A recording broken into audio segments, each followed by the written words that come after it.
이제 우리 다 같이 일어나셔서 인내송 1절 찬송하심으로 하나님께 예배드리겠습니다.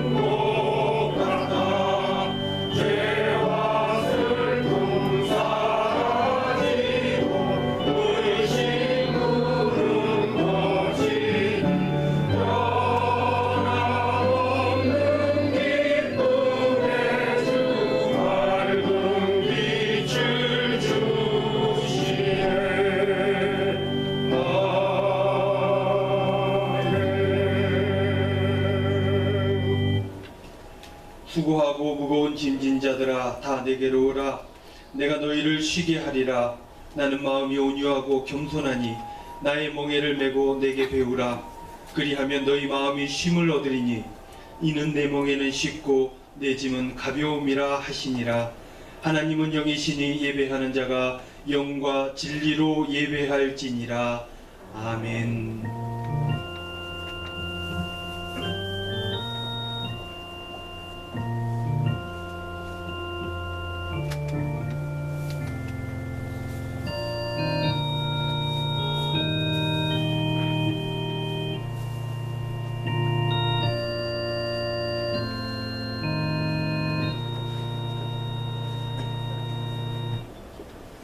인생의 주인 되시는 우리 아버지 하나님, 한 주간도 저희들 사랑하여 주시고 바르고 의로운 길로 인도하여 주시는 이에 감사를 드립니다. 죄로 인해 죽을 수밖에 없었던 저희들의 인생은 우리 주님 십자가 공로로 인해 보배롭게 변화되었습니다. 아무런 공로 없이 구원받은 저희들이 우리 주님의 은혜와 사랑을 잊지 아니하고 이렇게 예배하는 자리로 나아왔습니다. 오직 믿음으로 드리는 저희들의 찬양과 경배를 우리 주님께서 홀로 영광받아 주시옵소서. 예수님의 이름으로 기원하오며 이 시간 저희들의 죄와 허물을 회개하는 마음으로 하나님께 나아갑니다.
회개하는 자에게 주시는 하나님의 말씀이 여기 있습니다. 생명의 율례를 지켜 행하여 죄악을 범하지 아니하면 그가 반드시 살고 죽지 아니할지라. 그가 본래 범한 모든 죄가 기억되지 아니하리니 그가 반드시 살리라. 이는 정의와 공의를 행하였음이라. 아멘. 네, 다 같이 앉으셔서 주기도문 하시겠습니다.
할렐루야. 그의 성소에서 하나님을 찬양하며 그의 능하신 행동을 찬양하며 나팔 소리로 찬양하며 소고치며 춤추어 찬양하며 큰 소리 나는 재금으로 찬양하며 호흡이 있는 자마다 여호와를 찬양할지어다. 할렐루야. 아멘. 다 같이 찬송가 28장 찬송 드리겠습니다. 찬송 후에 유신옥 권사님 기도하시겠습니다.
천지를 창조하시고 만물을 주관하시고 섭리하시는 하나님 아버지, 5월의 아름다운 계절을 살아가게 하시고 주일 교회에 나와서 주님께 예배 드릴 수 있도록 해주셔서 감사합니다.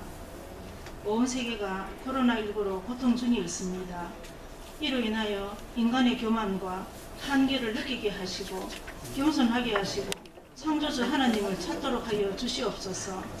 백신 개발이 하루속히 이루어져 마스크 없이 생활하며 자유롭게 사람을 만나 차 마시며 식사할 수 있고 또 모든 일이 정상화되는 날이 속히 오도록 하여 주시옵소서.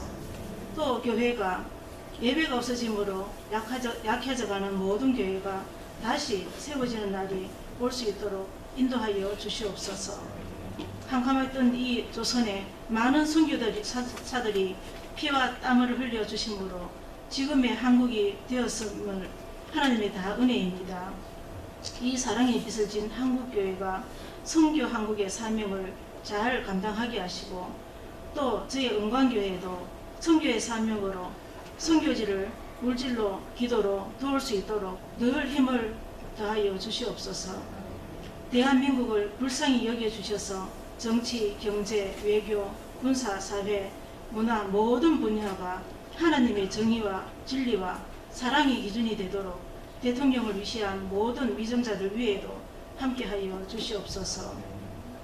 목회자들을 양성하는 신학대학도 주관하여 주셔서 동성애를 반대하는 교수를 해임하는 일이 생기지 않고 다시 회개와 성령의 역사가 일어나게 하여 주시옵소서. 저의 은광교회가 계획하는 교회 건축 위에 함께 하시고 이를 위해 수고하시는 원로 목사님을 늘 평안으로 인도하여 주시옵소서. 또 우리 교우들의 건강, 물질, 인간관계 등으로 겪는 어려움들이 주님의 손에서 해결되고 특히 신명순 집사님을 비롯한 여러 아픈 교우들의 건강을 속히 치유하여 주시옵소서. 노쇠하여서 연약하신 분들 늘 주님을 의지하여 하늘의 소방으로 위로받게 도와주시고 저의 교회에 속한 모든 부서들과 조직, 자치회가 잘 운영될 수 있도록 인도하여 주시옵소서. 예배드리는 저희들로 인하여 든든한 믿음의 명문 가정이 되도록 늘 주님과 동행하도록 인도하여 주시옵소서. 특히 우리 담임 목사님 항상 영육간에 강건하심으로 평안을 주시고 오늘도 선포되는 말씀에 저희들이 결단하고 위로받고 믿음으로 살아가는 말씀이 되도록 성령님 인도하여 주시옵소서. 이 모든 말씀 주 예수 그리스도 이름으로 기도드립니다. 아멘.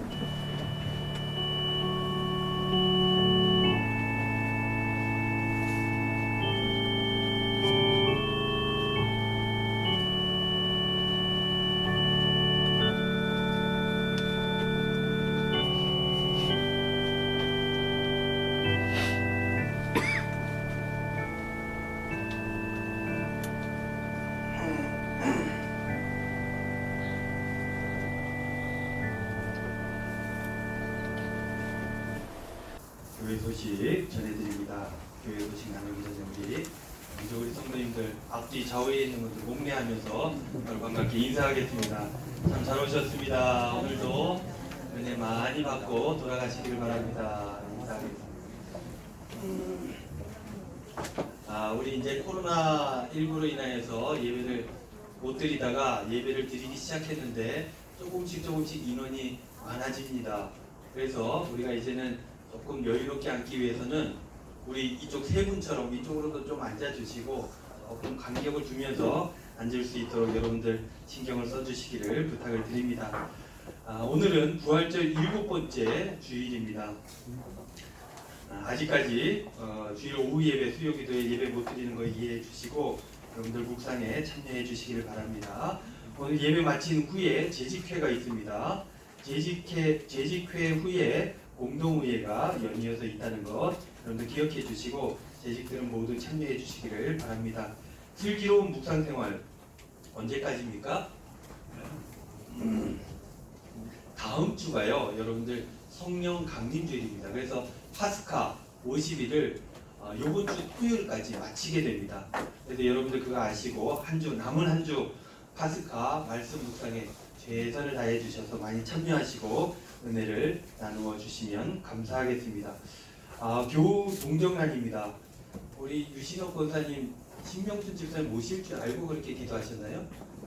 알고 하신 거예요? 네, 오늘 신명순 집사님 지난 월요일 날 퇴원하셔가지고 오늘 예배에 참석하셨는데 가운데 뒤쪽 한번 돌아보실까요?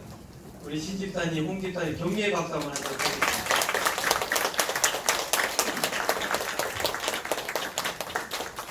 반갑습니다. 병원에서 뵙다가 이렇게 교회에서 뵈니까 너무 반갑습니다. 우리 신집사님은 좀 어리둥절하실 거예요. 옛날 그 예배당이 아니라서. 우리 신집사님께서 간단한 수술이라고 저는 처음에 그렇게 듣고 크게 걱정을 안 했는데 수술 이후에 굉장히 어려워졌죠. 이게 언제였냐면 2018년 12월인가 그렇죠. 12월인가 그래요. 12월에 수술하셔가지고 그 이후로 1년 반 동안 교회에 나오지 못했어요. 아산병원, 그리고 가톨릭병원, 그리고 그 옆에 있는 전임병원 등등의 병원들을 다니면서 이렇게 치료에 매진을 했는데 아산병원에서 집안에서 좀 생활하는 것이 좀 더 잘 적응하고 회복되는데 좋겠다는 그런 제안을 하셨답니다. 그래서 우리 신명수 집사님께서 집으로 퇴원하셔서 집으로 가셨고 이렇게 홍 집사님하고 같이 예배 드리게 되었습니다. 여러분들 빠짐없이 여러분 기도할 때마다 우리 신 집사님 위해서 기도해 주시고 또한 어머니를 위해서 늘 애쓰고 노력했던 우리 홍 집사님 위해서도 기도해 주시기를 바랍니다. 다른 광고 하나 더 있는데요. 주보에 나와 있지 않습니다. 헌물 광고인데요. 여러분들 들어오시다가 알로에베라 하나씩 챙기셨습니까? 아니, 안 챙겼어요? 우리 유영만 집사님, 조현양 집사님께서 하나씩 가져가시면 좋겠다고 교회 기증을 하셨어요. 그래서 헌물하셨으니까 필요하신 분들은 하나씩 1인 하나씩 가져가셔도 될 것 같습니다. 가져가시면 좋겠고요. 두 번째 또 헌물 광고인데요.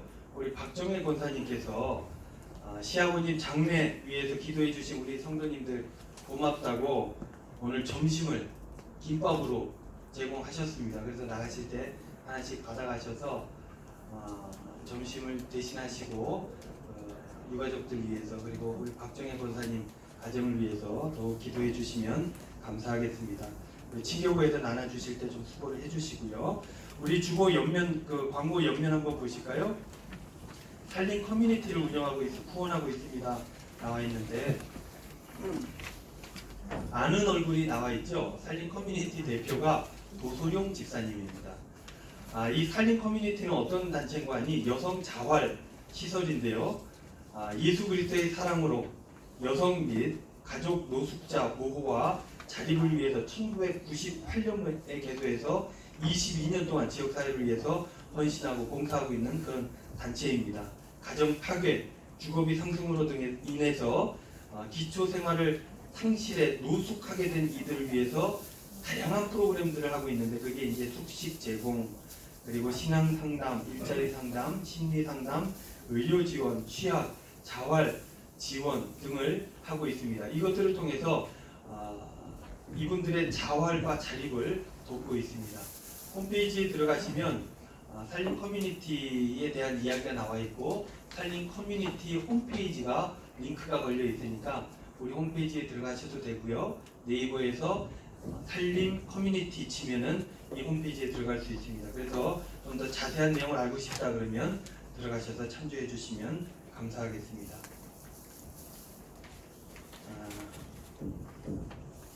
출장으로 인해서 출석하신 집사님이 계시네요. 목기상 집사님, 잠깐 자리에서 일어나실까요? 네, 출장으로 당분간 우리 교회 다니게 될 것 같다고 그렇게 안내 말씀해 주셨는데 환영의 박수 하도록 하겠습니다.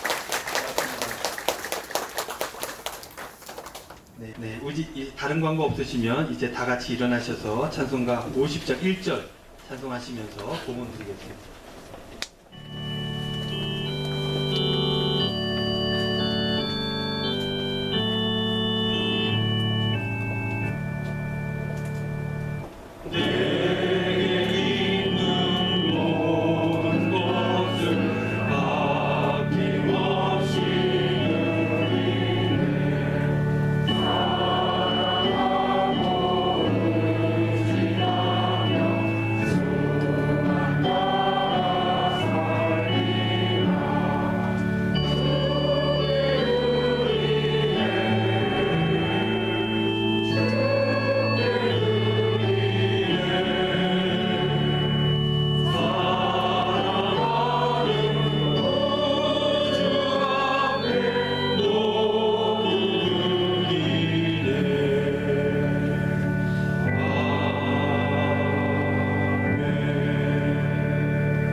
은혜로우신 아버지 하나님 감사합니다. 부족한 저희들 사랑하여 주시고 오늘도 이렇게 예배당으로 주님 전으로 불러주신 것 너무나 감사를 드립니다.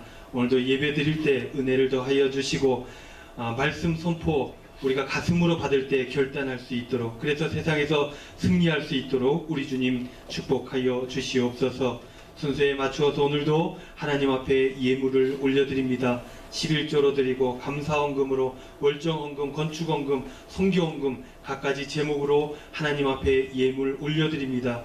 귀하게 쓰임받을 수 있도록 우리 주님 인도하여 주시고 저희들의 정성과 마음, 근심, 걱정, 기도의 제목들 담겨있는 거 우리 주님 아시오니 평안케 하여 주시고 우리의 삶을 복으로 더욱더 채워 주시옵소서. 아버지 하나님 특별히 간구하옵기는 하나님 앞에 연약함으로 기도하며 간구하며 주님 앞에 나아가는 성도들이 있습니다. 주님께서 긍휼히 여겨주시고 붙들어 주시고 회복시켜 주시옵소서. 특별히 우리 신명순 집사님 1년 반 만에 주님의 몸된 교회에 참여하여서 예배를 드립니다. 주님께서 권능의 오른손으로 안수하여 주시고 회복시켜 주시어서 이전과 같이 하나님 앞에 나아가 찬양하며 하나님 앞에 영광 돌릴 수 있는 귀한 여종이 될 수 있도록 주님 인도하여 주시옵소서. 신종 코로나 바이러스로 인하여서 힘들고 어려운 우리 성도들 있습니다.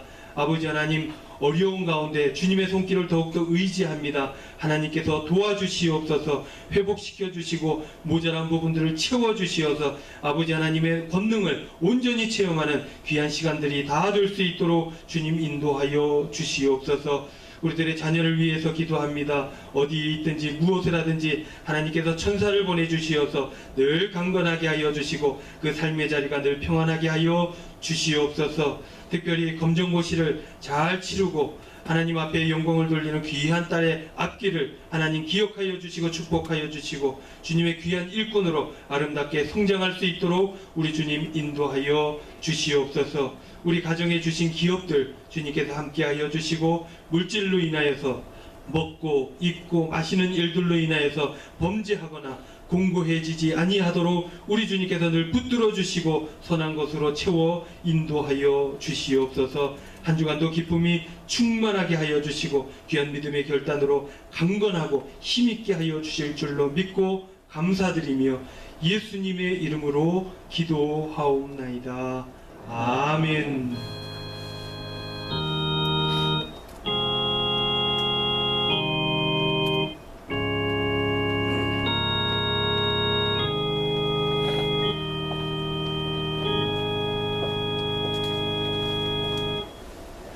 다들 자리에 앉으시겠습니다. 이 예배 가운데 주시는 하나님의 말씀은 신약성경 사도행전 17장 11절로 12절 말씀입니다.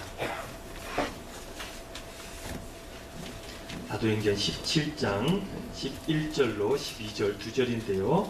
저와 여러분이 한 목소리로 같이 합독하도록 하겠습니다. 베레아에 있는 사람들은 데살로니가에 있는 사람들보다 더 너그러워서 간절한 마음으로 말씀을 받고 이것이 그러한가 하여 날마다 성경을 상고함으로 그 중에 믿는 사람이 많고 또 헬라의 귀부인과 남자가 적지 아니하나. 아멘. 이 시간에는 특별 찬송 시간입니다. 오늘은 우리 김진식 집사님께서 특별 연주로 하나님 앞에 영광 올려 드리겠습니다.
찬양 연주 너무나 감사를 드립니다. 십자가의 전달종 바울의 고백들을 노래로 담은 곡인데 제 개인적으로 굉장히 좋아하는 곡인데 가슴이 뭉클하네요. 아젠과 또 다른 감동을 우리 가슴에 선사해 주셨습니다. 우리 김진식 집사님 너무나 감사를 드립니다. 우리 굉장히 축복인 것 같아요. 우리 교회 다니시는 우리 집사님께서 이렇게 귀한 연주도 해주시는 것 너무 감사를 드립니다. 하나님의 은혜가 우리 김진식 집사님 그리고 삶의 자리에 늘 함께 하시기를 바랍니다. 다시 한번 우리 감사와 격려의 박수 드려드릴게요.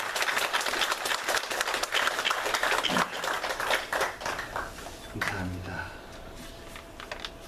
오늘 이제 바울 사도행전이면 이제 바울의 얘기들도 많이 나오죠. 이 얘기를 또 같이 나눠보려고 합니다. 사도행전에는 많은 교회들이 등장을 하죠. 여러분들이 이름만 대면 잘 아는 교회들이 너무나 많습니다. 누가 이런 교회들을 개척합니까? 베드로하고 바울하고 이 두 선교사와 같은 이런 사도들이 이 일들을 감당하게 되는데 예루살렘 교회로부터 시작해서 우리 안디옥 교회, 에베소 교회, 그리고 빌립보 교회, 고린도 교회 등등 이름만 들어도 너무나 잘 아는 교회들을 이 바울이 소아시아 지역과 그리스를 넘나들면서 교회를 개척하게 됩니다. 그러나 오늘 본문에 나오는 교회는 또 우리가 잘 알지 못하는 교회예요. 오늘 본문에 나오는 교회는 어떤 교회입니까?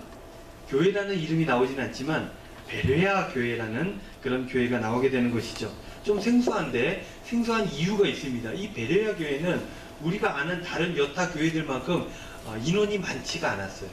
성도들이 많지 않았고, 그리고 성도가 많지 않아도 유명한 인물이 있으면 그 교회가 유명해지는데 유명한 인물 또한 거기에는 없었다는 겁니다. 그리고 초기 기독교 역사에서 중요한 역할들을 했느냐?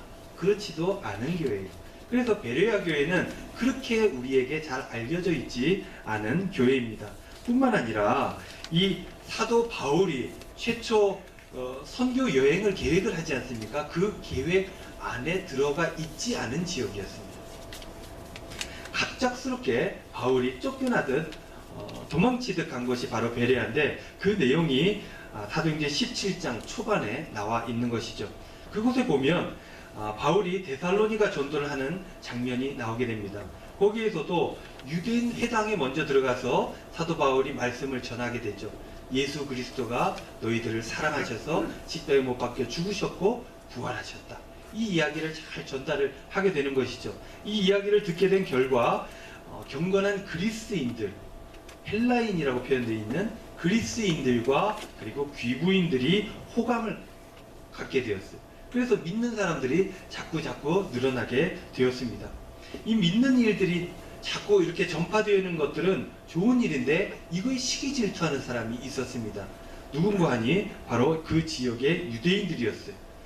그래서 유대교를 전파해야 되는데 기독교를 전파하니까 나쁜 사람이라고 생각했고 불량배들을 얻어서 이 사람을 잡으려고 했습니다.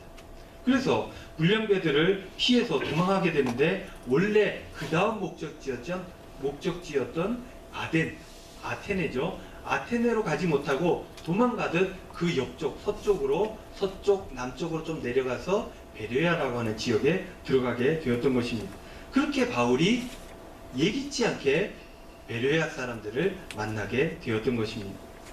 베레아에 들어가서도 하던 대로 회당을 찾았고 그 회당에 들어가서 복음을 전하게 되었습니다. 그렇게 그 지역 사람들이 복음을 받아들이게 되었고 교회를 설립하게 됩니다. 이게 바로 베레아 교회였습니다.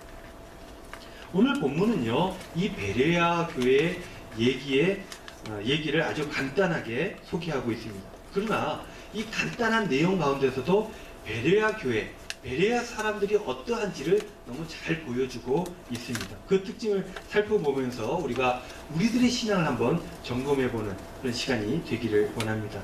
그 교회의 특징이 무엇이었습니까? 한마디로 얘기하면 오늘 말씀의 제목처럼 너그러운 사람들이었다라고 바울은 이야기를 합니다. 11절 말씀, 베레아에 있는 사람들은 데살로니가에 있는 사람들보다 더 너그러워서, 이런 표현이 나오는 거죠. 베레아 사람은 데살로니가 사람들보다 더 너그러웠다. 표준세 번역을 찾아보니까 베레아 사람들은 오결한 사람들이었다라고 표현을 했고, 공동 번역을 살펴보니까 마음이 트인 사람이었다. 마음이 뻥하니 닫혀 있는 게 아니고 마음이 베레아 사람들은 트인 사람들이었다라고 표현을 하고 있습니다. CEV라고 하는 성경이 컨템플러리 잉글리시 버전이라고 하는 성경에 보니까 나이스라는 단어를 사용을 했어요. 그러니까 데살로니가 사람들보다 이 베레아 사람들은 더 나이스했다, 이런 표현을 썼습니다. 또 다른 번역본을 찾아봤는데 NIV, 우리가 참 잘 아는 버전인데 뉴 인터내셔널 버전 아닙니까? 이 NIV 성경을 찾아봤더니 여기에서는 나홀 캐릭터, 이런 단어를 썼어요. 오결한 사람이다. 그러니까 이 사람들이 좋은 사람이었다는 것을 보여주고 있는 것이죠. 우리는 지금 성경을 개정 개혁을 읽고 있지 않습니까? 근데 이 개정 개혁으로, 개혁 개정으로 변화되기 이전이 개혁 한글판이었어요. 우리가 예전에 읽었던 성경 아닙니까? 거기에 보면은 이런 표현들이 등장하게 되는데, 이 베레아 사람은 신사적이었다, 이렇게 표현을 했습니다. 그러니까 베레아 사람들은 어떤 사람인가 하니 품위가 있는 사람이었어요. 독선적이지 않은 사람이었어요. 배려하는 마음이 있었다는 거예요. 신사적이려면 여러분들 어떻습니까? 신사적인 사람들은 깔끔한 옷차림에 매너가 있는 사람입니다. 자기 마음대로 막 하는 사람이 아니라 저 사람의 입장도 고려해서 예의 범절을 따지고 그렇게 사람들과 관계를 맺는 사람을 신사적이다, 이렇게 얘기하지 않습니까? 이 베레아 사람이 그랬다는 거예요. 그리고 베레아 사람들은 이 표현들로 봐서 마음에 여유가 있는 사람들이었다라는 것들을 알 수 있게 됩니다. 팍팍하지 않았다는 거예요. 그리고 급하거나 성급하지 않았다는 것입니다. 바울은 이렇게 이야기를 하고 있어요. 베레아 사람들은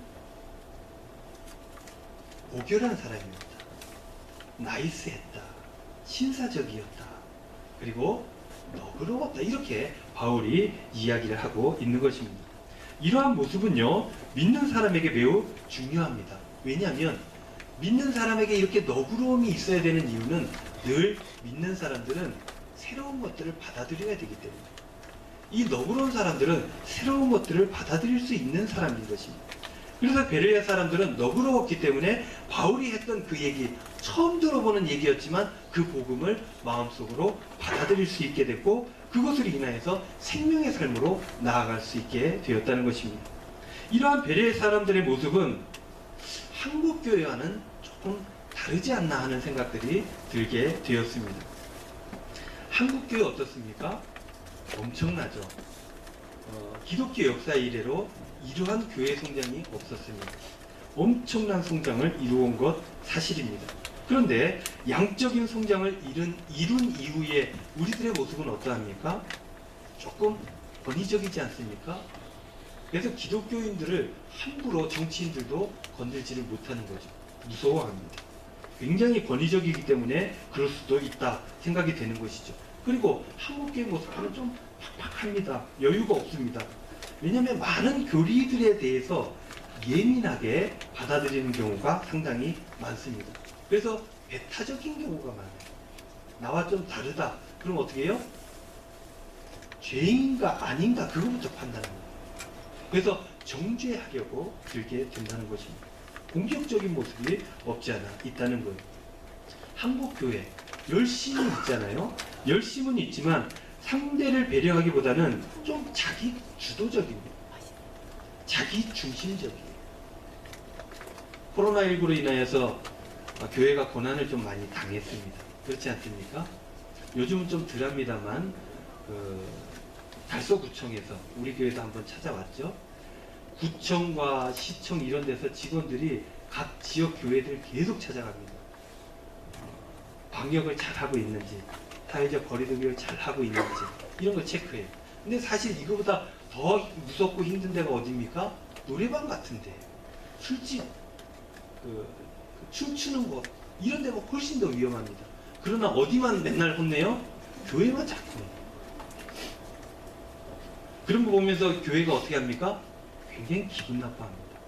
참을 뿐이지 그것들을 좋아하거나 받아들이지 않아요. 그저 참을 뿐입니다. 저도 그런 마음이 좀 들어요. 전화가 오면은 제가 그렇게 합니다. 수고 많으시다고. 예배 전에 오시면 괜히 불편할 수 있으니까 예배 중에 오셔서 확인하는 게 좋겠다고 그런 얘기를 드렸어요.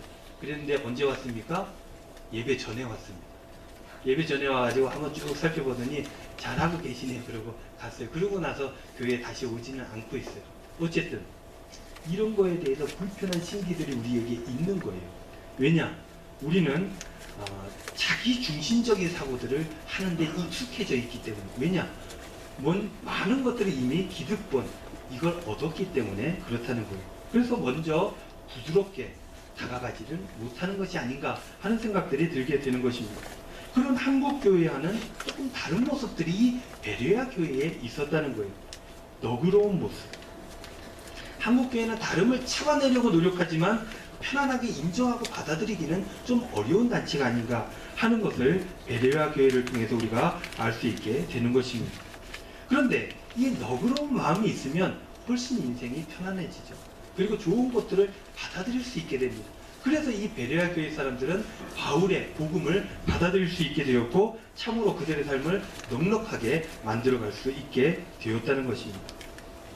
이렇듯 베레아 사람들은 여유로움이 있었고 그 결과로 좋은 열매들을 얻게 되었던 겁니다. 짧은 이 두 구절이지만 이 안에 긍정적인 결과들 두 개가 담겨져 있습니다. 너그러웠더니 마음이 여유롭게 사람들 대하고 받아들였더니 두 가지 좋은 결과가 나타났는데 그 첫 번째가 이것입니다. 11절 말씀 다시 한번 봅니다. 베레아에 있는 사람들은 데살로니가에 있는 사람들보다 더 너그러워서 간절한 마음으로 말씀을 받고 이것이 그런가 하여 날마다 성경을 상고함으로. 첫 번째 긍정적인 결과는 간절한 마음으로 말씀을 받게 되었다는 거예요. 자기 입장에서 옳고 그름을 판단하는 것이 아니라 객관적으로 옳고 그름을 판단할 수 있는 여유가 있었고, 그러니 복음이 나타났을 때 그 복음을 받아들일 수 있게 되었다는 거예요. 여러분들, 신앙이라고 하는 것이 어떠한 체험이나 기적과 같은 곳에서 시작될 것 같지만 그렇지 않다는 것입니다. 신앙은 어디에서 시작되냐면 들음에서 나는 거예요. 말씀을 받아들이는 것으로부터 시작한다는 것입니다. 그것이 오늘 본문 말씀에 나와 있지 않습니까? 여유로움을 가지고 너그러움을 가지고 말씀을 받아들였더니 그 안에 복음의 역사가 일어나게 되었던 것입니다. 기적이나 체험 이런 것들이 중요하지 않다는 것이 중요하지 않다는 것이 아닙니다. 그것들은 말씀을 받는 것에 비하면 궁극적인 것은 아니다라고 이야기하고 있는 것입니다. 베레아 사람들은 말씀을 받아들일 때 바울의 이야기로 받아들인 것이 아니라 하나님의 말씀으로 받아들였던 것입니다. 그러한 마음가짐은 온전히 말씀을 받게 하였고 끝내 그들에게 생명 살림의 역사를 일구어 가게 했다는 것입니다. 그래서 너그러운 것, 이거 굉장히 소중한 것입니다. 예를 하나 들어보면 김준건 목사가 설교를 그렇게 잘하는 편이 아니지 않습니까? 명설교가가 아닙니다. 그러나 주일날 나와서 김준건 목사를 통해서 설교 말씀을 듣게 되는 것이죠. 그렇게 될 때 김준건 목사가 하는 얘기가 아니라 하나님의 말씀이구나 하고 그 마음의 여유와 너그러움을 가지고 받아들이게 되면 그것으로부터 하나님의 역사가 일어나게 된다는 거예요. 아무리 설교가 온전치 못해도 말씀 한 구절로 여러분들이 은혜를 받을 수가 있게 된다는 것입니다. 딱딱한 마음이 있다면 어떻게 됩니까? 문제만 보입니다. 제 아내는 설교 끝나고 이제 가면은 집에서 뭐라고 그랬죠? 손동작이 어땠죠? 왜 자꾸 입술이 마르냐? 왜 침을 자꾸 바르느냐? 뭐 이런 얘기들 있죠.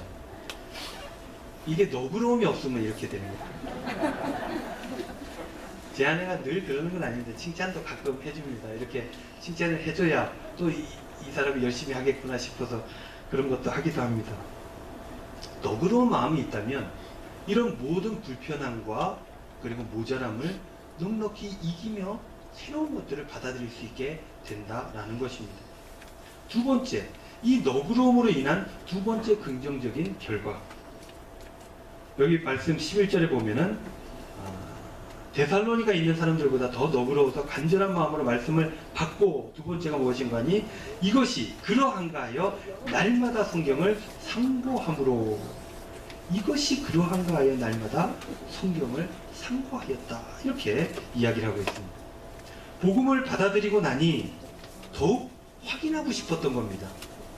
말씀에 깊은 관심이 생기게 된 겁니다. 그래서 어떻게 합니까? 매일매일 그 성경을 상고하게 되었다는 거예요. 내 것이 가득 차 있으면 받아들이지를 않습니다. 아무리 좋은 얘기를 해도 들리지가 않는 거예요. 그러나 마음이 비워져 있으면, 너그러우면 받아들일 수 있게 되는 것이고, 그것이 좋은지 나쁜지 판단할 수 있는 여유가 생기는 것이고, 그것이 좋다면 그것에 집중할 수 있는 결과도 얻을 수 있게 된다는 것입니다. 그래서 베레아 사람들은 바울의 이야기를 듣고 나서 성경을 구해서 늘 그 말씀을 상고하였다 기록하고 있는 것입니다. 시편 119편 103편에 보면은 103절에 보면은 이런 말씀이 있습니다. 주의 말씀에 맛이 내게 어찌 그리 단지요, 내 입에 꿀보다 더하니이다. 이렇게 말씀하셨습니다. 말씀이 어떻다고요? 달달한 거예요. 이런 표현들은 구약 성경에서 꽤나 많이 볼 수 있습니다. 여러분들은 어떻습니까? 여러분들에게 말씀은 답니까? 아니면 씁니까? 베레아 사람들은 이 말씀이 굉장히 달았을 것입니다. 왜 그렇습니까? 바울이 어떤 얘기를 전했겠어요? 오늘 찬양했던 것처럼 십자가의 전달자 아닙니까? 십자가를 전하지 않겠습니까? 하나님께서 너희들을 얼마나 사랑하는지, 너희들이 하나님과의 관계가 어떻게 틀어졌는지, 그것을 다시 하나 되기 위해서 어떻게 애를 쓰고 하나님께서 노력을 하시는지, 십자가가 왜 있어야만 했는지, 이런 것들에 대해서 전달을 했다는 거예요. 한마디로 어떤 것입니까? 하나님께서 너희들을 사랑한다는 것입니다. 여러분들은 언제가 가장 행복합니까? 사랑할 때죠. 사랑할 대상이 있고, 사랑을 하고 또 그 사랑을 받고, 이럴 때가 인생에서 가장 행복한 것 아닙니까? 하나님의 말씀은 온통 이런 얘기입니다. 구약 성경, 그 이후의 신약 성경도 온통 이 사랑 얘기. 내가 너를 이만큼 사랑한다. 하나님께서는 이 성경을 통해서 뭐든지 보여주고 싶어 합니다. 하나님의 그 사랑을. 베레아 사람은 너그러움으로 이 사랑의 말씀을 받게 되어서 그 사랑 가득한 말씀을 날마다 상고하며 그 말씀에 빠져들게 되었다는 것입니다. 그렇습니다. 신앙생활이라고 하는 게 이러해야 합니다. 신앙이라고 하는 것은 자기 중심성을 탈피하는 것입니다. 그러려면 어떻게 돼요? 너그러워야 이게 가능합니다. 타자에 대해서, 어떤 사건에 대해서 너그러워야 된다는 것입니다. 자기만 생각하는 것이 아니라 타자에 대한 이해와 배려가 생겨날 때 너그러운 마음이 있고, 이 너그러운 마음이 있을 때 하나님의 말씀을 받아들이고 꿀보다 더 단 이 말씀을 통해서 기쁨으로 행복하게 살아갈 수 있게 된다는 것입니다. 이렇게 삶이 여유로워질 때, 타인에 대해서 너그러워질 때, 그때 하나님의 말씀이 우리 안에서 역사하게 된다는 것입니다. 이렇게 살아가면 말씀을 통해서 힘있는 삶이 우리에게 나타나게 되는 것입니다. 그렇다면 이 너그러운 마음으로 말씀을 받아들이고 이 말씀을 늘 상고하게 되면 어떤 역사가 일어나는지 12절 말씀에 나와 있습니다. 그 중에 믿는 사람이 많고 또 헬라의 귀부인과 남자가 적지 아니하나. 말씀을 받아들이고 늘 상고하고 말씀대로 살아가려고 애쓰고 노력하면 어떤 열매가 맺혀지냐면 복음 전파의 열매가 맺혀지게 된다는 것입니다. 이것은 자연스러운 결과입니다. 하나님의 말씀으로 하루하루를 살아가게 되면 우리 주님께서 승천하시면서 마지막으로 부탁하셨던 그 명령, 그것을 우리가 이룰 수 있도록 해 주신다는 것입니다. 너그러움은 이러한 열매들을 얻게 해준다 하는 것을 베레아 교회를 통해서 우리가 알 수 있게 되는 것입니다. 이제 말씀을 정리하겠습니다. 신앙생활에 있어서 너그러움은, 타자에 대한 너그러운 그러한 삶의 자세는 말씀을 받아들일 수 있게 되고, 그렇게 사랑을 알게 되고, 말씀을 매일 상고할 수 있게 되고, 온전한 말씀을 받음으로 부흥의 역사가 일어나게 된다는 것입니다. 사랑하는 성도 여러분, 너그럽게 여러분들 살아가시기를 바랍니다. 팍팍하지 않고, 좀 잘못해도 이해해주고 그럴 수 있지. 나도 예전엔 그랬는데 그렇게 안아주고 유의해주고 이해해주고 그렇게 살아가시기를 바랍니다. 그러면 하나님께서 더욱더 평안하고 여유롭고 너그러운 삶을 선물로 허락하여 주실 것이고, 그것뿐만 아니라 말씀에 더 집중할 수 있고 그 말씀으로 복된 삶을 살아갈 수 있게 만들어 주실 줄로 믿습니다. 한 주간 여러분들 살아가실 때 더욱더 너그러운 마음으로 말씀에 집중하며 복된 삶을 살아가시는 저와 여러분들 다 되시기를 주님의 이름으로 축원드립니다. 기도하시겠습니다. 은혜로우신 아버지 하나님, 감사를 드립니다. 오늘도 귀한 말씀 주셔서 감사합니다.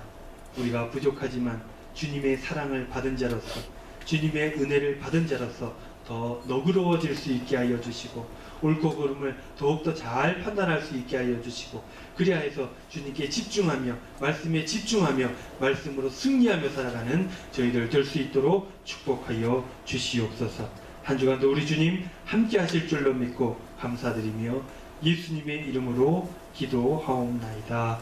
아멘. 이제 우리 다 같이 일어나셔서 찬송가 433장 찬송하면서 예배를 드리겠습니다.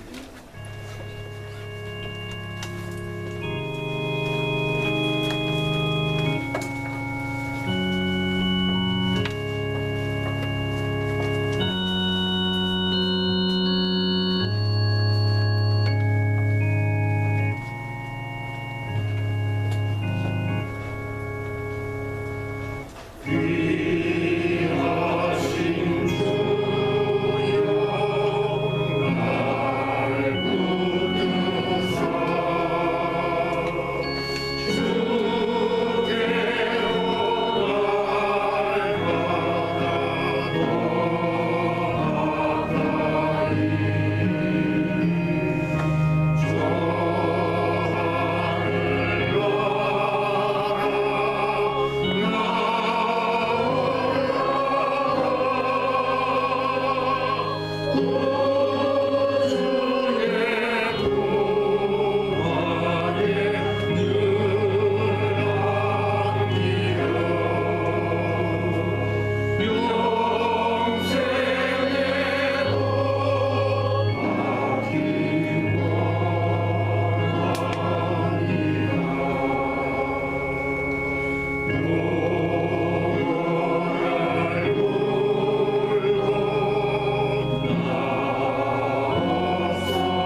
지금은 우리 주 예수 그리스도의 은혜와 하나님 아버지의 극진하신 사랑하심과 성령님의 감화, 감동, 위로, 교통, 축복하심이 너그럽고 여유로운 마음으로 신앙생활하며 매일 말씀을 묵상하여 부흥의 삶, 주님 주시는 풍요로운 은혜의 삶을 살기를 소원하며 다짐하는 우리 사랑하는 은광의 모든 식구들 머리 위에 한 주간의 삶의 자리 위에 이제로부터 영원토록 함께 하시기를 간절히 축원하옵나이다. 아멘.